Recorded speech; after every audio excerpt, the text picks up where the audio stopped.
C'est ce qu'on va faire pour lancer vraiment le débat. On va écouter André Villas-Boas qui répondait à ta question, Romain, je crois, sur Jordan Amavi. Je crois aussi. Quelle était ta question ? Je lui ai demandé, parce qu'il nous avait dit qu'il ne voulait pas, il n'était pas prêt mentalement à avoir un droitier à gauche. Il a dit vendredi, oui. Donc je lui ai dit, maintenant, est-ce que le cap est franchi ? Est-ce que ça y est, le verrou est tombé ? On peut mettre Sakai. Allez, la réponse d'André Villas-Boas. Il a bien joué, mais je te dis, je n'ai pas apprécié les siffles à ma vie. Je ne comprends pas. Parce que quand tu tues un de tes propres joueurs, tu tues l'équipe. Parce qu'à la fin, ça va passer un jour pour un autre joueur, et après un autre joueur. Pour moi, ça, c'est intolérable. Je ne suis pas responsable pour les comportements des fans. Le fan représente tout ce qui est l'OM. Et je ne suis pas de l'OM, je suis de FC Porto. Mais je ne siffle pas un joueur de mon équipe. Je peux siffler le collectif. Pas individuellement faire une target objectif d'un joueur. Pour moi, c'est incroyable. Quand on a l'effectif qu'on a, petit, difficile, avec 4 joueurs blessés, 4 joueurs titulaires, qu'est-ce qui se passe? Pour moi, les fins sont incroyables. Deuxième mi-temps, ils nous poussent en avant. Mais tu tues un joueur comme ça. Tu tues un joueur. Il a raison ou pas? Débat simple. Il n'y a pas beaucoup de questions dans ce débat. Est-ce qu'il a raison, André Villas-Boas, dans ce qu'il dit là? Une espèce de chantage affectif un peu pour moi dans cette réponse. Je le comprends parfaitement. Hein. D'ailleurs, on apprend, ou en tout cas, il est confirmé qu'il est supporter du FC Porto. Il y a peut-être une bonne porte de sortie pour Jordan Amavi, s'il a encore de l'influence là-bas. Mais il fait un peu du chantage affectif parce qu'il sait parfaitement qu'il n'y a pas beaucoup d'alternatives à ce poste, qu'en gros, il va falloir le supporter toute la saison ou une bonne partie de la saison. Et que partant de là, on n'a pas le droit de siffler les prestations d'Amavi. Or, comme l'a dit l'un de nos prestigieux confrères qui vient de temps en temps ici, Michel Aliaga, dans la foulée, ça fait 1 an et demi qu'il n'est pas bon.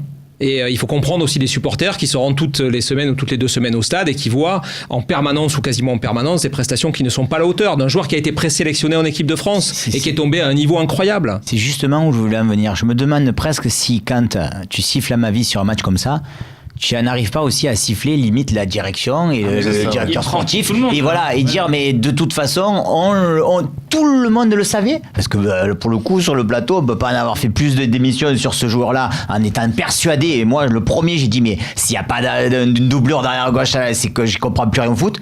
La preuve, j'y comprends plus rien. On a passé tout l'été à le dire.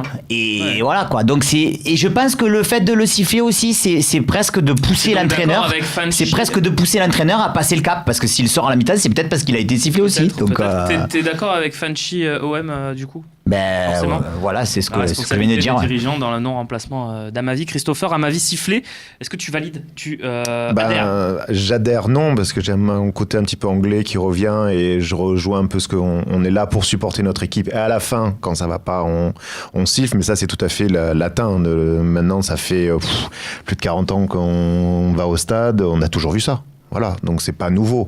C'est comme toi, la target objectif, comme disait.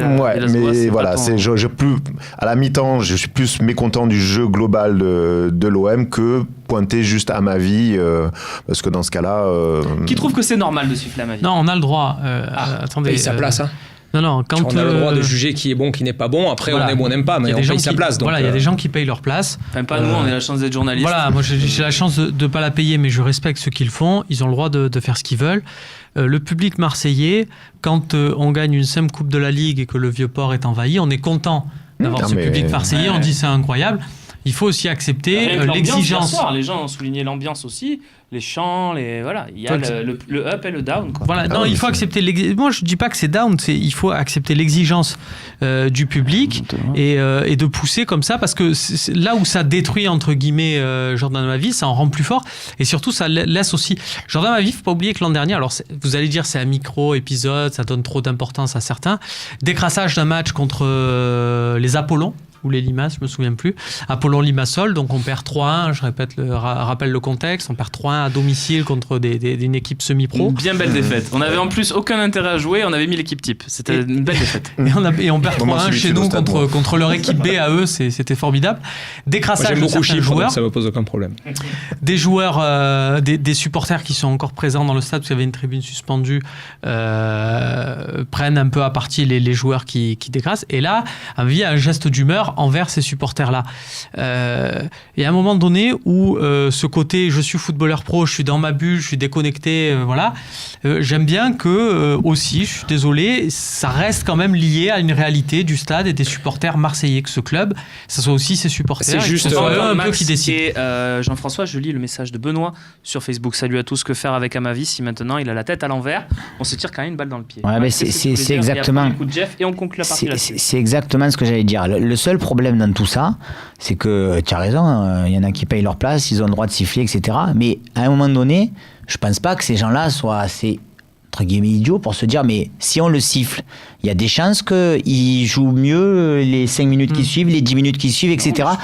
Ça a entraîné, peut-être que les gens se disent, ça a entraîné Villas-Boas à sortir. Ça, je suis d'accord. Mais après, si derrière, tu prends un but sur une erreur énorme d'Amavi, tu vas dire, ouais, mais voilà, on le savait, on l'a sifflé, etc. Bon, moi, est-ce que si tu le siffles pas, il fait pas l'erreur énorme? Non, mais il a quand même fait quelques-unes, hein. Tu sais très bien en foot qu'il y a quand même une confiance qui est énorme, qui c'est hyper important, et que quand tu siffles le joueur, là-dessus, il il faut juste remettre aussi le truc, c'est que déjà avant de rentrer sur le terrain, quand ils ont la composition des équipes, il s'est fait, mais déjà il y avait aucune chance. Enfin, on lui avait même pas laissé la chance du match. Parce qu'il est dans le vestiaire à ce moment-là. Ouais, il est à l'entrée. Non, mais ils savent. Je veux dire, ils savent. Après, moi, le discours, ils sont professionnels. Il faut qu'ils passent au bout ou quoi. Bon, je veux dire, c'est quand même des êtres humains. Il est impliqué avant le match, il est impliqué dans 60% des buts encaissés par l'Olympique de Marseille. Forcément, la stat augmente un peu là. Après, effectivement, il a aussi ce truc un peu qui touche toujours l'arrière-gauche, c'est-à-dire qu'il faut un bouc émissaire. L'OM gagne pas, on passe ses nerfs. On passe ses nerfs sur qui? Sur l'arrière-gauche. Il a eu 10, 20, 30, 40 jokers peut-être. Il les a tous épuisés. Les sifflets du public de l'OM contre Amavi, c'est un cri de désespoir en fait envers la direction.